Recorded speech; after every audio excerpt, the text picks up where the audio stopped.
เฝ้าคอยแต่คิดถึงใครคิดถึงคนที่ทิ้งกันไปถึงแม้เวลา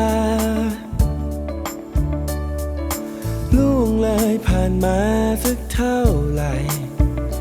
แต่แล้วทำไมฉันยังตัดใจไม่ได้บ่อยครั้งที่ฉันยังคงรู้สึกลึกลงไปข้างในหัวใจก็เธอยังคงอยู่เคียงข้างกายสุดท้ายสัมผัสนี้มีเพียงแค่ในฝันปล่อยให้ฉันนอนหลับตาก็ยังดีกว่ารู้ว่าเธอไม่รักกันได้โกหกตัวเองอยู่ในความฝันที่ฉันไม่ต้องการเตือนจะยอมเป็นเจ้าชายนิทราแล้วใช้เวลาที่ยังมีทั้งคืนคงแต่นอนหลับฝันไม่ยอมตื่นให้รักเรายังยืนอยู่ในฝันอยากย้อนเวลาให้เรากลับมาเริ่มต้นใหม่แต่ถึงยังไงก็คงเปลี่ยนใจเธอไม่ได้เลยบ่อยครั้งที่ฉันยังคงรู้สึกลึกลงไปข้างใน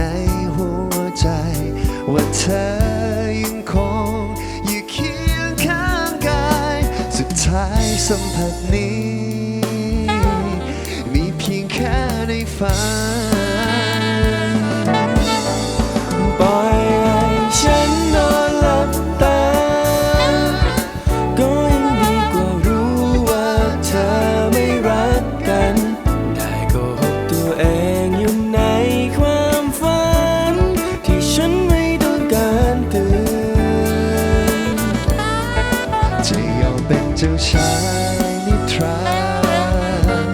แล้วใช้เวลาที่ยังมีทั้งคืนคงตานอนหลับฝันไม่ยอมตื่นให้รักเรายังยืนอยู่ในฝันหลับนานๆเจ้าชายนิทราสมมติเอาเองว่าเรายังรักกันหยุดเวลาเอาไว้ชั่วนิรันดร์อย่าให้ฉันได้ตื่นเลย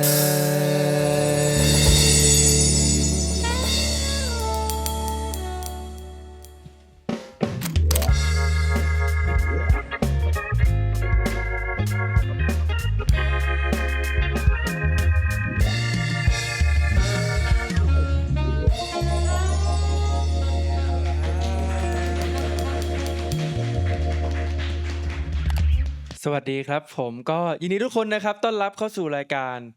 พี่สอนผมร้องครับทุกคนอันนี้เป็น EP 1ของผมเลยครับพี่หนึ่ง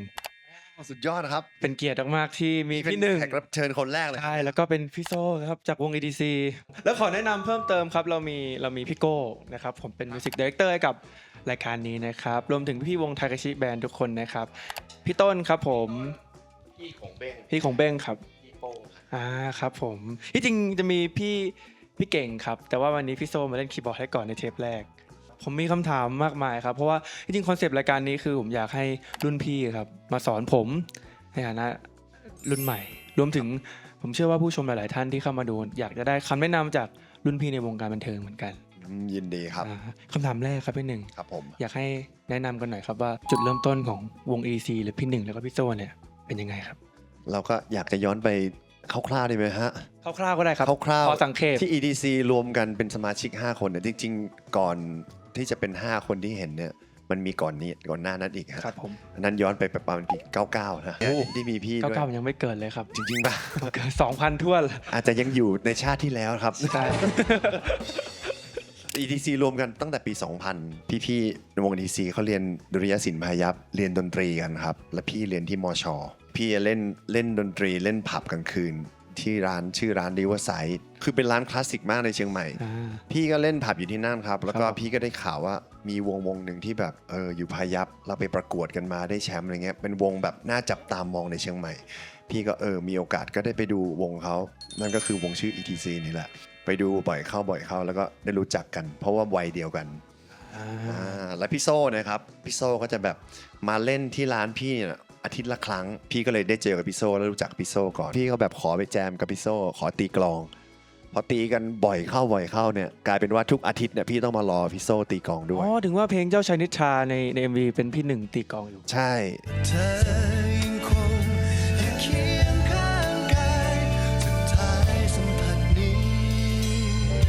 ตัดสินใจเข้ามาอยู่วง ETC เนี่ยคือพี่เข้ามาอยู่วง ETC ในฐานะมือกลอง แล้วทำไมถึงเราเป็นนักร้องนำเหรอครับ จริงๆก็ตอนที่อยู่เลเวอร์ไซด์เนี่ยเป็นนักร้องนำอยู่ ชอบตีกลองอยู่บ้านด้วย ก็เลยตีกลองไปด้วยพอมาอยู่วง ETC ก็เลยทั้งตีกลองและร้องไปด้วยครับ ดูมิวสิกวิดีโอเจ้าชายนิทราเซิร์ชดูเลย จะเห็นนักร้องนำตีกลองแล้วร้องไปด้วย ใช่ใช่ใช่ใช่ นั่นมันคือภาพแรกของ ETC ครับ พี่หนึ่งเขาอยากจะเป็นมือกลอง แล้วก็ในวงเราโหวตกันแล้วว่าพี่หนึ่งร้องเพลงเพราะสุดเพราะฉะนั้นมึงจงร้อง พี่หนึ่งก็จะตีกลองแล้วร้องเพลงในอัลบั้มแรกแต่อยากจะบอกอีกนิดนึงว่า การจะย้ายจากเชียงใหม่เข้ามาทำงานกรุงเทพแล้วได้ออกอัลบั้มมันไม่ใช่เรื่องที่ง่ายเท่าไหร่ในวันนั้น เราได้รับความช่วยเหลือจากนี่ครับนี่ พี่โก้นี่แหละครับ ช่วยในทุกรุ่นในเจนของ ETC จนถึงวันนี้มาอยู่กับน้องฟอร์ดพี่จะบอกให้ว่าพี่โก้ไปเจอเราตอนเป็นนักศึกษา ครับผม แล้วพี่โก้ก็แบบมีโปรดิวเซอร์ที่แกรมมี่อะครับเห็นวงแล้วไอ้วงหนุ่มน้อยหน่วยก้านดีจะเอาอยู่กรุงเทพพี่โก้ประสานงานให้หาที่เล่นดนตรีกลางคืนให้นะ คือ ETC เนี่ยคือเราเป็นมันเป็นความภูมิใจของคนในมันเป็นความหวังของวงการดนตรี อะไรที่เราทำกันได้เราต้องทำก็ทำอะไรได้เล่าให้ฟังได้ ไปบอกกล่าวให้ใครได้รับรู้ได้ถึง ETC ความเก่งของ ETC เราก็จะทั้งทำ อีกหนึ่งคำถามครับอันนี้อยากรู้มาก เพราะว่าจริงๆถ้าพี่หนึ่งบอกว่าเริ่มตั้งแต่ปี 1999 ตอนนี้ก็น่าจะ 25 ปี ประมาณเกือบ ใช่ 5 ปีครับ ผมอยาก เจอหน้ากันมา ผมอยากให้พี่แนะนำหน่อยครับว่าสำหรับพี่และวง ETC เนี่ยอะไรมันถึงทำให้วงพี่ยังอยู่ได้ถึงทุกวันนี้ครับ คำแนะนำข้อแรกที่ง่ายมากเลยนะ อย่าทะเลาะกันเองฮะ มันไม่มีใครจะทำให้วงเราแตกได้นอกจากเราตีกันเองอะการทำงานเป็นวงดนตรีที่มากกว่า1คนน่ะมันคือการทำงานเป็นทีม เพราะฉะนั้นเราจะต้องเข้าใจใจเขาใจเราประมาณหนึ่งด้วยครับ แล้วก็จะต้องพยายามรวบรวมให้ทุกคนมีพลังใจสามัคคีกันแม้ในวันที่ยากลำบากนะ เพราะว่าการอยู่ในชีวิตเส้นทางดนตรี 20 กว่าปี มันไม่ได้สวยงามทุกวันนะครับ มันจะมีวันที่มีงานเยอะ มีวันที่ปล่อยเพลงแล้วแบบเพลงไม่ดังก็มีอ่ะ มีวันที่โควิดเข้าไม่มีงานเลย 2 ปี มันก็มีไง เพราะฉะนั้น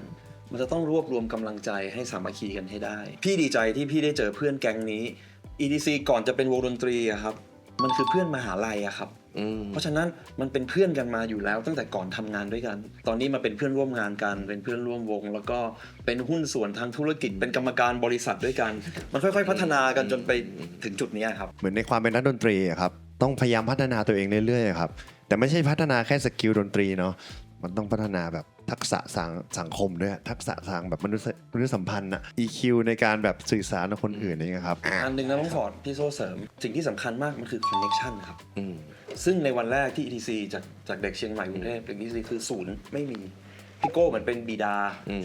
ผู้เชื่อมจุดแรก ผู้เชื่อมจุดแรกเพื่อพาเราไปเจอโปรดิวเซอร์แกรมมี่พอพาเราไปเจอแบบไปวิทยุไปเจอพี่ชอตไปเจอเจ้าแม่เจ้าพ่อของวงการพี่โก้ก็จะแนะนำนี่ครับ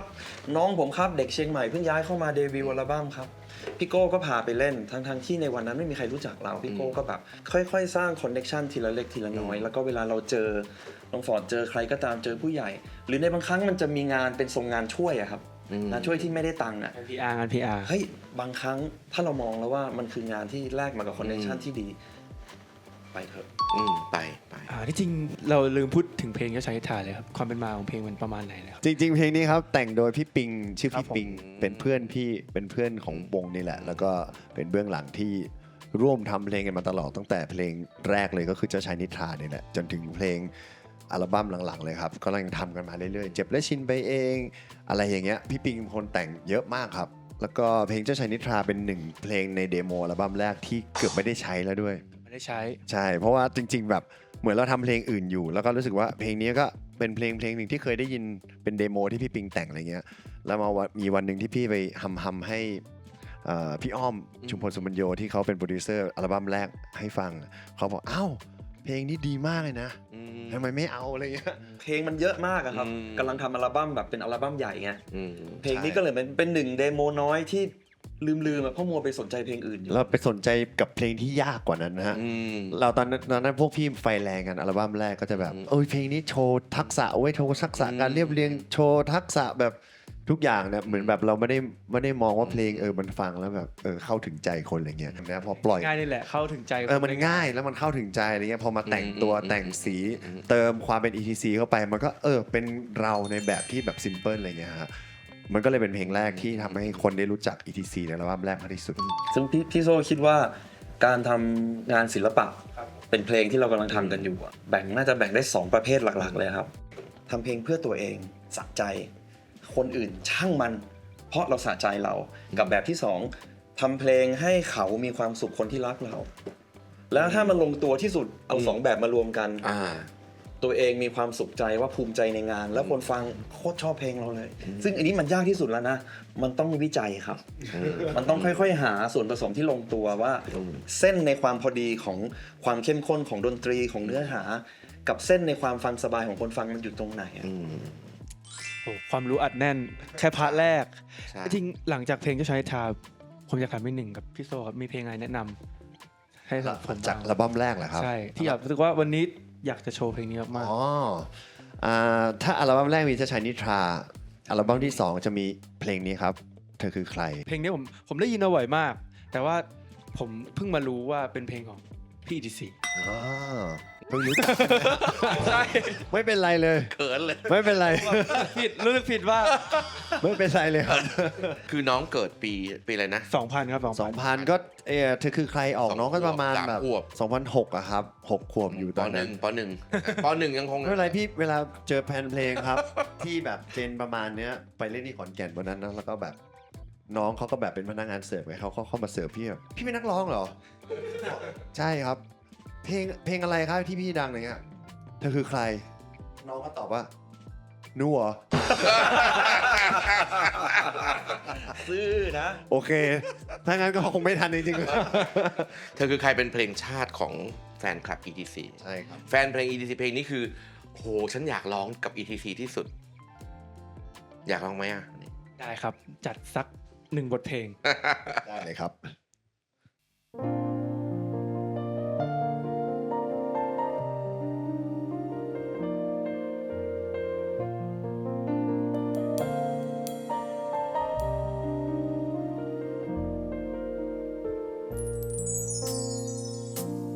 สู่ชีวิตที่เคยรักใคร ไม่เคยล้อเล่นกับหัวใจ แต่ว่าทุกคนเขามาคบกันไม่นานเขาก็ไป แต่ละครั้งก็คอยทุ่มเท แต่สุดท้ายก็ยังเสียใจ เจ็บจนคุ้นเคยแต่ไม่ชอบเลยที่ต้องมีเหลือใคร ดังฟ้าที่แค่เพียงต้องการแกล้งกัน ให้ฉันต้องพบเจอแต่ความเจ็บช้ำใจ จนไม่รู้ว่ารักเธอหน้าตาเป็นเช่นไร ก็ยังไม่พบเจอใคร ที่รักกันจริงสักทีโอ้ จะมีไหมสักคนมาเปลี่ยนชีวิตของฉันเธอคือใคร ที่จะรักจริงไม่ทอดทิ้งกัน อยากจะรู้ จะมีไหมสักใจจะได้เจอเธอ อยากรู้เธอคือใคร ที่จะเป็นรักสุดท้ายของฉันจริงๆสักที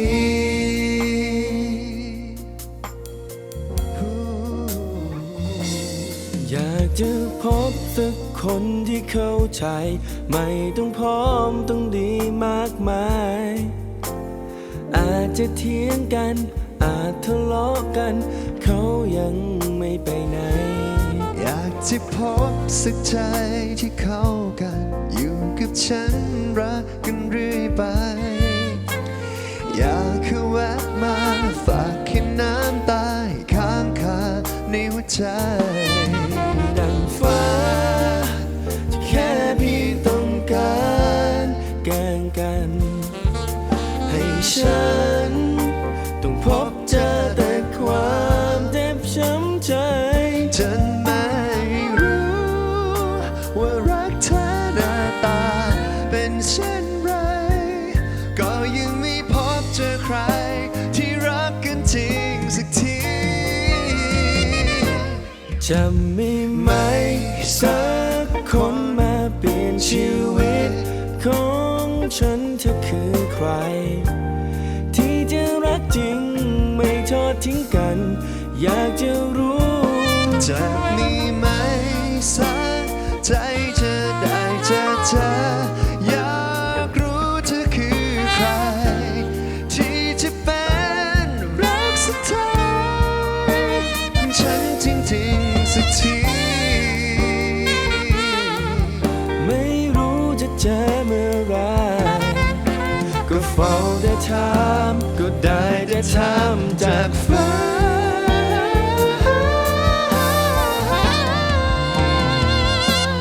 จะมีไหมสักคนมาเปลี่ยนชีวิตของฉันเธอคือใครที่จะรักจริงไม่ทอดทิ้งกันอยากจะรู้จะมีไหมสักใจจะได้เจอเธอ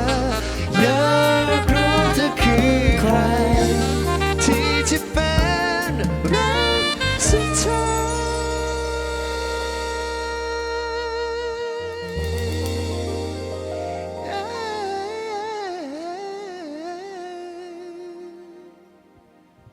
ของฉันจริงๆสักที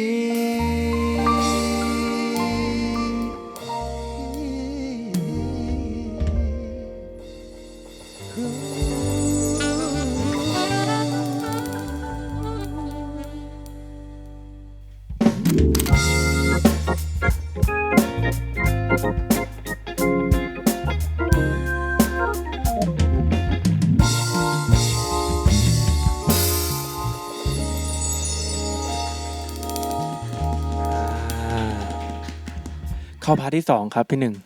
เป็นพาร์ทเรียกว่ารวบรวมปัญหาดีกว่าปัญหาในการร้องเพลงสำหรับนักร้องครับผม ใช่แนะนำการเตรียมตัวสำหรับนักร้องหน่อยว่าเตรียมตัวอะไรดีก็จริงๆการที่เราจะได้ร้องเพลงทุกครั้งครับพี่ก็จะพยายามวอร์มเสียงก่อนทุกครั้งสมัยก่อนพี่ไม่ได้เรียนร้องเพลง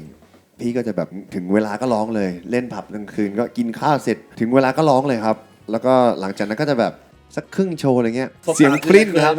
เสียงปลิ้นคือถ้าเป็นศัพท์ทางเทคนิคเขาเรียกว่า voice crack flip อะไรเงี้ยครับเป็นเสียงที่แบบมันไม่แข็งแรงอ่ะอยู่ดีๆก็อะไรเงี้ยแต่จริงๆแล้วมันควรต้องวอร์มครับมันเหมือนกับการที่เราสมมุติเราร้องเพลง1 ชั่วโมงเนี่ยมันเหมือนเราวิ่งมาราธอน1 ชั่วโมงอ่ะก่อนที่เราจะวิ่งมาราธอนเราต้องยืดก่อนยืดขายืดกล้ามเนื้อสเตรชก่อนเหมือนกันเส้นเสียงก็คือกล้ามเนื้อเซตหนึ่งฮะซึ่งมีประกอบไปด้วยแบบหลายชิ้นมากอยู่ข้างในเราก็ต้องวอร์มต้องยืดมันก่อนคือที่ยิ่งวอร์มเยอะจะรู้สึกว่าพี่จะอุ่นใจเลยว่าแบบในโชว์พี่จะแบบจะร้องสบายอะไรเงี้ยพี่ไปรู้จักกับเพื่อนคนหนึ่งเป็นอาจารย์อยู่ที่ดีแดนซ์เขาเป็นvoice coach จบทางด้านวิทยาศาสตร์เสียงมาเขาก็จะรู้จัก anatomy ทั้งหมดเลยที่เกี่ยวกับคออะไรเงี้ยว่าอะไรที่แบบกล้ามเนื้อมัดไหนทำให้ช่วยเรื่องเสียงต่ำอันไหนกล้ามเนื้อเสียงสูงอะไรเงี้ยมันก็จะมีแบบฝึกหัดต่างๆให้เราวอร์มเพื่อสเตรสกล้ามเนื้อส่วนนั้นๆที่เราจะต้องใช้จริงอะไรเงี้ยครับพี่ก็จะมีอุปกรณ์ช่วยวอร์มด้วยไอ้ที่พี่พกบ่อยๆครับจะมีอันนี้ครับหลายๆคนจะนึกว่าเป็นบุหรี่ไฟฟ้าเพราะพี่จะชอบเป่าก่อนขึ้นคอนเสิร์ตมันคือเวลาเราเป่าแล้วเวลาเป่าเหมือนเราเป่าหลอดดูดแต่ว่ารูปลายหลอดดูดมันเล็กอ่ะเป่าแล้วก็จะเกิดแรงต้านพอเกิดแรงต้านมันเขาเรียกว่ามัน ทำให้เราฝึกเรื่อง back pressure ฮะ back pressure คือแบบเหมือนการเก็บลมอ่ะเหมือนการเก็บลมของเครื่องเป่าอะครับหลักการมันก็เหมือนแบบเราทำให้เราฝึกแบบเวลาเราเปล่งเสียงแหละเหมือนให้เราเก็บลมไว้ในช่องปากอะไรอย่างงี้ด้วยเพื่อที่จะแบบบาลานซ์แรงดันเพราะว่าเวลาเราเปล่งเสียงเราใช้แรงดันจากข้างในใช่ไหมครับจากท้องใช่ไหมจากบังลม แล้วถ้าใช้หลอดธรรมดาไหม ใช้หลอดมันก็ หลอดดูดน้ำธรรมดา หลอดดูดน้ำธรรมดาก็ได้ครับ เอาไว้ หลอดดูดน้ำก็เอาจิ้มลงไปในน้ำครับจิ้มลงไปในขวดที่แบบไม่ได้เต็มมากเวลาเป่าไปแล้วแบบมันดันพอดีไม่มากไม่น้อยเกินไปแล้วก็เป่าเป็นโน้ตเลยฮะก็แบบ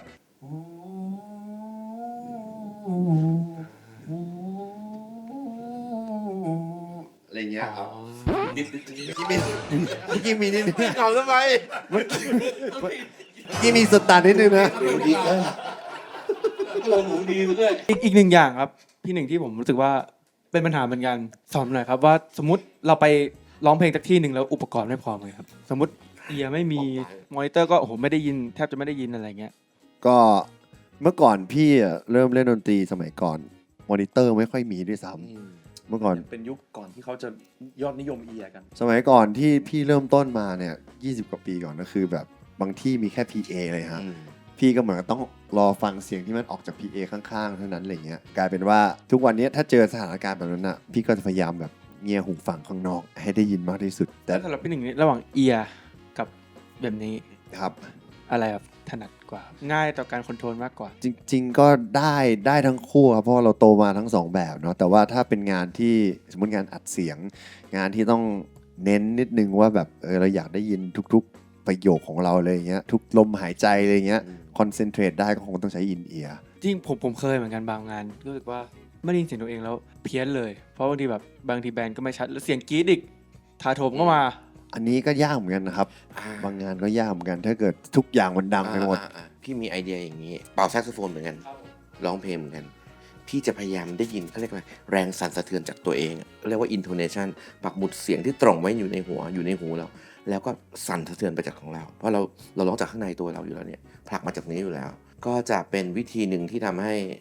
เอาตัวรอดได้มั้ง เกิดจากการฝึกฝนอีกหนึ่งอย่าง สุดท้ายการเป็นนักร้องนักดนตรีก็เกิดจากการฝึกฝนแล้วก็ practice ตลอดเวลา ฝึกสมาธิ ให้ ด้วย จำ เนาะ เนาะ ฝึกให้เราแบบโฟกัสแบบบางสิ่งบางอย่างที่แบบในความวุ่นวายนั้นนะ โอเคครับ แล้วก็วันนี้เพลงสุดท้ายแล้วของเรา ผมอยากฝากเพลงของผมครับพอดีผมเล่นซีรีส์ครับผมแล้วผมมีเพลงประกอบซีรีส์1เพลงที่ผมร้องเองชื่อเพลงว่าต้องรักและเปล่าครับที่จริงเพลงนี้ของผมอะตอนที่ผมได้เดโมมาผมรู้สึกมันยากมากเพราะมันทั้งสูงแล้วก็เร็วที่จริงผมไม่ถนัดร้องเพลงแบบนี้เลยงานมันเกิดไปแล้วถ้าพี่โกเห็นผมจะเลือกแต่เพลงแบบเพลงช้าเพลงที่แบบเสียงไม่สูงมากครับเพราะเพลงนี้เป็นสูงมากผมเลยอยากเอาเป็นเพลงฝึกให้พี่ๆได้มาฝึกผมแล้วกันครับว่าเพลงนี้สำหรับพี่แล้วอยากแนะนำอะไรกับผมในการร้องเพลงนี้ พี่หนึ่งเคยฟังยัง เคยฟังครับเป็นเพลงที่น่ารักหนึ่งเพลง ฟอร์ดอยากให้พี่หนึ่งร้องในสไตล์พี่หนึ่งเองด้วย ใช่ อ๋ออยากให้พี่ร้องสไตล์ พี่หนึ่งเองเลย แล้วก็เดี๋ยวจบเพลงแล้วมาแนะนำกันว่าสำหรับพี่หนึ่งอยากตรงไหนปรับกันบ้าง ได้ครับ เล็กน้อย เดี๋ยวลองมาลุยกันดูครับ ได้ครับ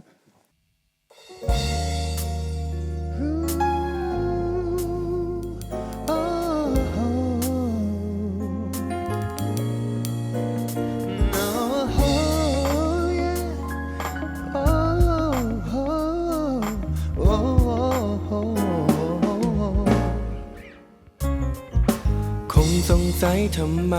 คนอยังผมมายุ่งอะไร ถึงได้คอยวุ่นวายใกล้คุณแบบนี้ ผมคอยถามว่าอยู่ไหนทำไร อยู่กับใครจะกลับบ้านยังไง เป็นห่วงมั้งลองเดาละกันถ้าอยากรู้ ทุกที่นะถ้าเกิดมันมากไปที่ผมคอยเข้าไปทักก็เกิดมันใส่ใจทำแบบนี้แค่กับคุณรู้ไหมอย่างงี้ต้องรักแล้วเปล่า ถ้าไม่ว่าอะไรขอไปกวนหัวใจสัญญาจะไม่ทำคุณเสียใจ รู้ไหมที่เข้าไปวุ่นวายเพราะว่าผมอยากใกล้คุณ ที่คอยกวนหัวใจเพราะคุณน่ารักจนทนไม่ไหวและคุณนั้นเริ่มจะหวั่นไหวเริ่มตกหลุมรักผมบางอย่าง No no no no yeah มีบ้างไหมที่ฝันถึงกันมีบ้างไหมที่แอบคิดถึงทั้งวันก็อยากรู้ว่าผมน่ะทำสำเร็จไหม คุณนี่ผมไม่พ้นหรอก เธอที่นั้นจะเก็บมันมากไปที่คอยเข้าไปทักก็คนมันใส่ใจอะทำแบบนี้แค่กับคนรู้ไหมยังไงต้องรักแล้วเปล่า ไม่ว่าอะไรขอไปกวนหัวใจ สัญญาจะไม่ทำคุณเสียใจ รู้ไหมที่เข้าไปวุ่นวาย เพราะว่าผมอยากใกล้คุณ ที่คอยกวนหัวใจ เพราะคุณน่ารักจนทนไม่ไหว และคนนั้นเริ่มจะหวั่นไหวเริ่มตกหลุมรักผมเหมือนอย่างแม้ในบางทีจะเหมือนไม่แน่ใจฟังไม่ชัดว่าผมรักคุณไหม เชื่อเธอนะว่ารักจริงและรักคุณมากกว่าใครคนใด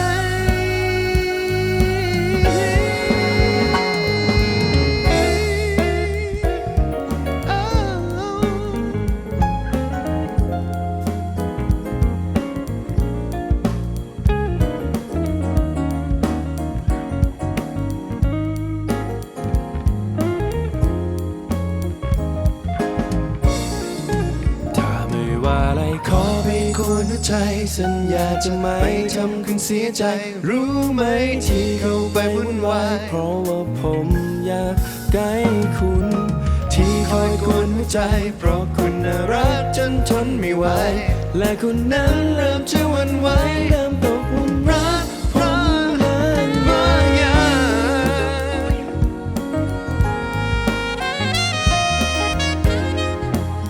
เริ่มตกหลุมรักเธอมาอย่าง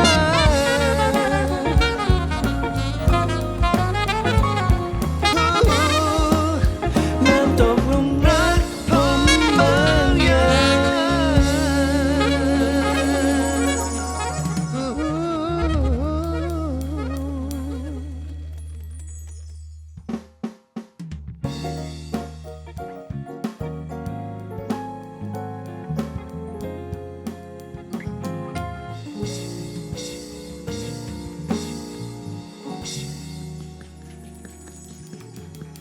อ่า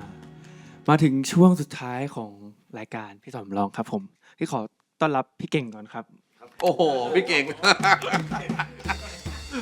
พี่เก่งเก่งสมชื่อมือคีย์บอร์ดที่จริงเป็นประจำรายการครับ อ่า นี่แต่เพิ่งเข้ามาเป็นเพลงแรกก็เมื่อกี้มีหนึ่งอย่างที่ผมอยากถามพี่หนึ่งก่อนเลยครับ ขึ้นมาคือเรื่องแอดลิบ แอดลิบถ้าเป็นภาษาทางแจ๊สต้องพี่โก้อธิบายครับ โอ้โห โยนมาเลย Ad-lib แอดลิบน่าจะมาจากอิตาเลียนนะ ใช่ไหมพี่โซ่เอาโยนเหมือนกัน แอดลิ แอดลิบลัมแอดลิบลัม แอดลิบิตุ้ม แอดลิบิตุม ลิบิตุม อันนี้ชื่อเต็มมันเหรอ แอดลิบิตุม อินไซต์ มันเหมือนเป็นการด้นณบัดนาวณวินาทีนั้นอะ อ่า อยาก การ ทำ ด้น อะไร ส ก็ ด ทำเลย อืม แต่มันจะไม่ได้ยาวมากมายนะครับ ครับผม เป็นแบบกรุ๊ปกริบกรุ๊ปกริบส่วนอีกอันที่พี่โก้เวลาโซโล่มักจะเรียกเขาเรียกว่า improvisation นี่คือแอดลิบแบบเป็นเรื่องเป็นราว อืม เป็นเรื่องเป็นราวยาวเลย1 เพลง 2 เพลง อืม มีเทคนิคไหมครับ จริงๆมันเหมือนแบบนักดนตรีอะครับ เหมือนแบบเราเวลาเราซ้อมเรื่อยๆอะไรเงี้ย เราก็จะจำลิฟจำเมโลดี้ที่เราคุ้นเคยไว้แล้วเราก็ซ้อม สมมุติเรามีเมโลดี้ชุดหนึ่งอย่างพี่ชอบร้องเนาะติดแบบพี่โน้ตติดไหมอะไรเงี้ยมันก็เหมือนแบบเราเวลาได้ยินเสียงคอร์ดเนี้ยเราก็จะเอาเมโลดี้เอาลิฟอันเนี้ยไปใส่อะไรเงี้ย คือพี่กำลังจะพูดถึงสิ่งหนึ่งที่มือแจ๊สเขา ครั จะ บ ชอบทำกันเราเรียกว่า enclosing note อย่างรักเธอ มันจะไม่เธอแค่นี้ มันจะต้องเธอแต่สักอย่างหนึ่งที่จะปิดประโยคมัน ให้มันมี colors มากขึ้น พี่รู้สึกว่าการแอดลิบที่ดีอะครับทั้งนักร้องหรือนักดนตรีก็ตาม เราจะต้องหาเส้นของความพอดีให้เจอนะ อย่างถ้าพี่หนึ่งทำผิดที่ผิดทางก็ไม่เข้ากับเพลงนะ จะออกแนวออกเสลอนิดนึงนะ จริงจริงอันนี้เรื่องนี้ อ นะ อกเสลอนิดนึง แต่ว่าเขาใช้ประสบการณ์ของเขา ครับผ อะ ม เออ เขาเรียนรู้มาเยอะอะครับ แล้วเขาลองผิดลองถูกมาเยอะ ต้องลองทำเยอะ อืม ๆแล้วเราค่อยๆหาว่าตรงเนี้ยมันไม่เข้าว่ะอย่าไปทำเลย อืมฮึ ไม่ทำดีกว่า อืม แต่ตรงเนี้ยทำหน่อยเถอะ มันต้องการอะไรบางอย่างเพื่อมายกระดับเพลงขึ้นตรงนี้ เพิ่มสีสัน ซึ่งตรงเนี้ยมันต้องค่อยๆใช้ประสบการณ์ ใช่ครับ ผมกลัวเหมือนที่พี่โซบอกครับเข้าผิดที่แล้วมันจะไม่ถูกที่ถูกทาง ซึ่งมันก็ไม่เป็นไรล่ะครับ อืม พี่ว่าลองไปไม่เสียหาย อืม แต่ว่า ครับผม ถ้าเราไม่มั่นใจนะ ค่อยๆก้าวไปทีละน้อยดีกว่า เหมือนเวลาเราว่ายน้ำในทะเลอะ พี่มองว่าการทำงานเพลงของ EDC หรือของพี่ก็ตามอะถ้าเรารู้สึกว่ามันโคตรสบายเลย อืม พี่ว่านั่นจะไม่ได้สิ่งใหม่ที่ดี สมมติพี่ทำเพลงพี่แต่งเพลงที่ 2 เพลงที่ 3 เหมือนเพลงแรกเลย พี่จะรู้สึกว่าเราลองว่ายน้ำออกไปลึกอีกนิดนึง เอาแบบพอขาไม่ถึงพื้นน่ะนิดนึงเพื่อเราจะได้ตื่นเต้นเราจะได้ค้นพบพื้นที่ใหม่ๆ เพราะฉะนั้นในการทำงานน้องสอนลองดูครับน้องลองไปเลย ครับ แต่ถ้าไม่ชัวร์ค่อยๆไปไงน้อง อย่าเพิ่งไปแบบไม่ชัวร์แล้วแบบใส่ทั้งเพลงอย่างเงี้ยมันจะไม่ใช่ ลอง ลอง ค่อย ผิดลองถูกได้ครับ ไปเรื่ ลอง อย อย่างรอบคอบค่อยๆลอง ถ้าเกิดเราลองไปแล้วเราปริ้นสดตาร์ทอะไรไปอะไรเงี้ย ๆผมจะจำศัพท์นี้ไว้อีกนานเลย ก็ไม่เป็นไร เราจำแล้วมันจะหลอนนะ ลืมๆไปกัน ก็อีกคำถามหนึ่งมีอะไรอยากแนะนำไหมครับสำหรับเพลงเมื่อกี้ จริงๆ การร้องเพลงเร็วพี่ว่าสำคัญสุดว่าจะเป็นจังหวะการแบบร้องสั้นยาวอะไรเงี้ยเนาะก็ ใช่ เว ก ลา ระชับความกระชับ ความกระชับอะไรเงี้ยครับซึ่งเป็นสิ่งที่แบบบางทีเราจะเจอในการอัดเสียงขอกระชับขึ้นหน่อยอะไรเงี้ย ครับ คืออะไรวะกระชับคืออะไรอะไรเงี้ยอาจจะเป็นแบบคมยาวสั้นสลับกันแต่ว่ารู้สึกว่ามันไปกับความโยกได้ สมมุติมันเป็นเพลงที่มันโยกได้เนี่ยมันก็ควรจะร้องให้รู้สึกว่ามันโยกได้เหมือนกัน เพลงนี้มันเป็นเพลงที่อารมณ์สดใสเพราะฉะนั้นกะพลังดี สุดท้ายนี้ครับอยากให้พี่ๆฝากผลงานหน่อยครับช่วงนี้มีผลงานอะไรบ้างครับผม พี่ ETC เพิ่งออกซิงเกิลใหม่ครับชื่อเพลงลาก่อนนะครับก็ไปดูมิวสิกวิดีโอกันได้ครับ ผมชอบรายการพวกพี่มาก ได้ EDT ชวนมาแจม ๆขอบคุณมากค ฝาก รับ รายการ ETC ชวนมาแจม เป็นรายการดนตรีอีกหนึ่งรายการครับ ครับผม ที่พวกพี่ตั้งใจทำกันมาก ที่จริงเป็นอีกหนึ่งรายการที่ถ้าผมมีร้องเพลงผมจะไปดูเทคนิคไปเก็บเทคนิคจากพี่ๆมาเผื่อมันได้มาใช้เหมือนกัน ขอบ ขอบ คุ คุณ ณ มากๆที่มีรายการดีๆเหมือนกันครับ ขอบคุณมากครับ เช่นกันเป็นกำลังใจให้รายการนี้เช่นกัน รายการนี้ก็ พี่โคตรตื่นเต้นมากเพราะว่าเทปแรกมันมีครั้งเดียวนะครับน้อง อืม แล้วเราได้รับเกียรติมาอยู่ในเทปแรกเนี่ย โอ้เป็นเกียรติมากๆครับที่ได้พี่ EDC มาเปิด EP 1ให้ผมเรียกว่าเป็นเกียรติมากๆครับ ยินดีมากๆครับขอบคุณนะครับน้องฟอร์ดครับ ฝากแฟนรายการด้วยนะครับ ครับผมก็จบแล้วครับทุกคนก็ฝากทุกคนนะครับกดไลค์กด Subscribe นะครับกดแชร์ให้กับทุกคนด้วยนะครับก็ฝากรายการพี่สอนร้องนะครับทุกคนก็ไว้เจอกันใหม่ EP หน้านะครับทุกคนสำหรับวันนี้ขอบคุณครับ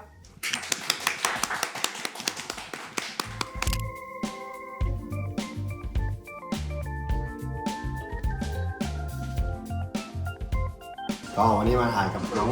ฟอร์ดนะครับก็สนุกมากครับก็เป็นเทปแรกถือว่าดีใจมากที่พี่ได้เป็นส่วนหนึ่งของการเริ่มต้นใหม่ของเรานะครับ ขอบคุณมากเลยครับผม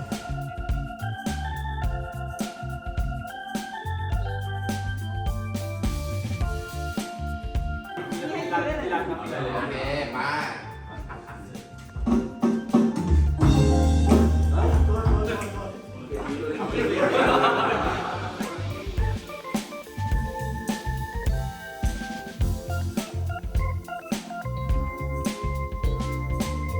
แล้วก็สนุกมากทุกคนจบไปแล้วครับ ก็ที่จริงอยากให้คุณเห็นบรรยากาศเบื้องหลังบรรยากาศการทำงานของ1เทปว่า1เทปจะมีอะไรบ้างครับก็ฝากทุกคนครับติดตามเทปต่อไปนะครับว่าใครจะเป็นแขกรับเชิญที่จะมาสอนเพลงร้องใน EP ต่อไปครับผมก็ขอฝากด้วยครับทุกคนอย่าลืมกดไลค์กด Subscribe กดแชร์กดกระดิ่งช่องไฟเบรกนะครับทุกคนเพื่อไม่พลาดวันนี้ผมนะครับแล้วเจอกันบ๊ายบาย